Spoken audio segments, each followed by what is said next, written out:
क्रोधो हर्षस्य दर्पस्य ह्री स्तंभो मान्य मानिता यम अर्थान अपकर्षन्ति সবে পণ্ডিত উচ্যতে। এগুলো তো বিদুরের কথা কম, এগুলো হিন্দু জাতির যে শুভ চিন্তা সেটাকে এখানে বর্ণনা করা হয়েছে। বলছেন যার ক্রোধ, হর্ষ, হর্ষ মানে হচ্ছে খুব বেশি আনন্দ করা, দর্প খুব অহংকার, গর্ব, আর বড্ড বেশি লজ্জা, সবকিছুতেই লজ্জা, আর উদ্দণ্ডের ভাব, ঔদ্ধত, আর নিজেকে মনে করা আমারই যেন পুজোকে দেখবেন এই বেশিরভাগ লোকগুলো না, তা অহংকার এত বেশি সবকিছুতে।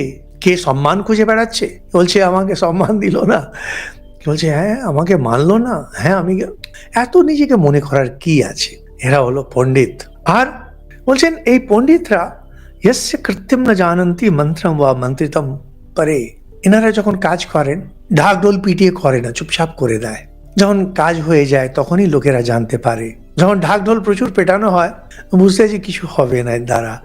একবার পাকিস্তান খুব দুষ্টুমি করছিল, তো আমাদের তখন নেতা একজন, তিনি ওরকম সে অনেক ঢাকঢোল পিটিয়ে সে মিলিটারি সেই করে সে মনে হলো এই যুদ্ধ হলো, এই যুদ্ধ হলো। তখন নেভির যে চিফ ভারত পরিষ্কার বললো যে sir, do you have the political will, আপনি আপনার কি সত্যি করার ক্ষমতা আছে, আপনি কি এটা চাইছেন?